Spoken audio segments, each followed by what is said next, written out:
ఉత్తరాంధ్ర ప్రజలందరికీ ముందుగా శుభాకాంక్షలు. ఉత్తరాంధ్రలో కొత్త చరిత్రకు నాంది పలికేలా ఎయిర్పోర్ట్ నిర్మాణానికి సహకరించిన రైతులందరికీ ముందుగా పాదాభివందనం చేస్తున్నాను. మీరు కేవలం భూములు మాత్రమే ఇవ్వలేదు, ఉత్తరాంధ్రకు బంగారు భవిష్యత్తు ఇచ్చారు. నేడు ఉత్తరాంధ్రకి ఇంటర్నేషనల్ ఎయిర్పోర్ట్ వచ్చింది. ఉత్తరాంధ్రకి అంతర్జాతీయ ఐటీ దిగ్గజం గూగుల్ వచ్చింది. ఉత్తరాంధ్రకి ప్రపంచ స్థాయి స్టీల్ కంపెనీ ఆర్సీఆర్ మిత్తల్ వచ్చింది. ఇంకా ఎన్నెన్నో. ఇవన్నీ ఎలా వచ్చాయి? ఒక్కసారి మీరు ఆలోచించుకోవాల్సిన అవసరం ఉంది. 2 ఏళ్ల క్రితం విధ్వంసమైన రాష్ట్రం. ఆ రోజు నేను, పవన్ కళ్యాణ్ గారు, నరేంద్ర మోడీ గారి నాయకత్వంలో మీ అందరికీ ఒక హామీ ఇచ్చాం. రాష్ట్రాన్ని పునర్నిర్మాణం చేస్తామన్నాం, నిలబెట్టుకున్నాం. మోడీ గారి చేతుల మీదుగా ప్రారంభించుకున్న ఎయిర్పోర్టు ఉత్తరాంధ్రకు ఒక మణిహారం. నేను అందుకే పదే పదే చెప్తున్నాను, ఉత్తరాంధ్ర కళలకు రెక్కలొచ్చాయి. ఎర్ర బస్సు రాదన్నారు, ఎయిర్ బస్సు వచ్చింది. అవహేళన చేసిన వాళ్ళు అడ్రస్ లేకుండా పోయే పరిస్థితికి వచ్చారు. ఆ రోజు ఎన్నో ఈ ప్రాంత ఆశలని, ఆకాంక్షల్ని తక్కువ చేశారు, అడ్డుపడ్డారు. అన్ని అధిగమించాం. అద్భుతమైన ఎయిర్పోర్ట్ ఈరోజు నిర్మాణం అయిందంటే ఇది ఉత్తరాంధ్రకి గర్వ కారణమని మరొకసారి విజ్ఞప్తి చేస్తున్నాను. కొత్త ఎయిర్పోర్టు మన్యం వీరుడు అల్లూరి సీతారామరాజు పేరు పెట్టుకున్నాం. పేరు తలుచుకుంటేనే గుండె ఉప్పొంగుతుంది. గిరిజనులతో కలిసి ఆయన చేసిన స్వాతంత్ర పోరాటం దేశం ఎప్పటికీ మరిచిపోదు. ఉత్తరాంధ్ర శక్తికి నిదర్శనం ఈ ఎయిర్పోర్టు.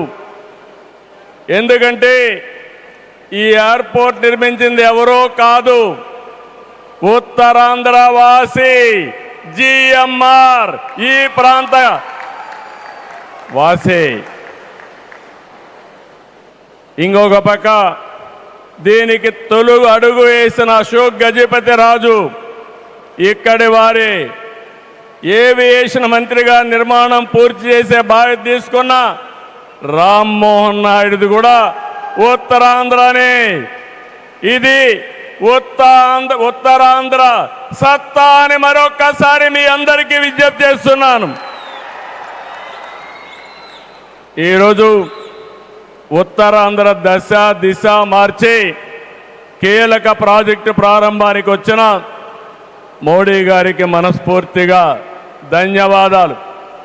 ఈరోజు మనందరం గుర్తుపెట్టుకోవాలి, వెంటిలేటర్ పైన ఆంధ్రప్రదేశ్కి ఆక్సిజన్ ఇచ్చి ఈరోజు నిలబెట్టిన వ్యక్తి నరేంద్ర మోడీ గారు. నేను మిమ్మల్ని అడుగుతున్నా, ఆంధ్రుల సెంటిమెంట్ విశాఖ ఉక్కు నిలబెట్టింది ఎవరని గట్టిగా మీరు చెప్పాల్సిన బాధ్యత మీ పైన ఉంది. ఎవరు?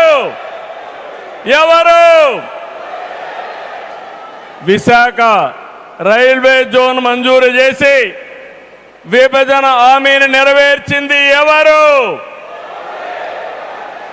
పోలవరానికి సాయం చేసి గాడిన పెట్టింది ఎవరు? రాజధానికి నిధులిచ్చి పనులు పునఃప్రారంభించిన వ్యక్తి ఎవరు? 2027 భోగాపురంలో చెప్తున్నాను, పోలవరాన్ని పూర్తి చేసి మన ప్రధాని చేతుల మీద జాతికి అంకితం చేస్తామని హామీ ఇస్తున్నాం. 2028 అమరావతి మొదటి దశ పనులన్నీ పూర్తి చేసి మన ప్రధానమంత్రి నరేంద్ర మోడీ గారి చేతుల మీదుగా ప్రారంభిస్తామని మీ అందరికీ హామీ ఇస్తున్నాను. దీనికి మనందరం థ్యాంక్స్ చెప్పాలనా లేదా అని అడుగుతున్నా. చెప్పాలనా లేదా అని అడుగుతున్నా. థ్యాంక్ యూ, థ్యాంక్ యూ, ధన్యవాదాలు, ధన్యవాదాలు.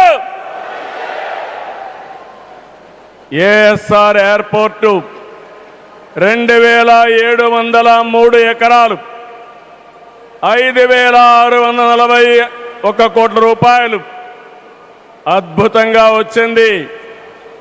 ఎయిర్పోర్టుని ఫ్లయింగ్ ఫిష్ ఆకారంలో నిర్మించారు. మన తీర ప్రాంతాన్ని ఇది గుర్తు చేస్తుంది. అటు సముద్రం, ఇటు పచ్చని కొండల మధ్య విమాన ప్రయాణమే కొత్త అనుభూతిని తీసుకొస్తుంది.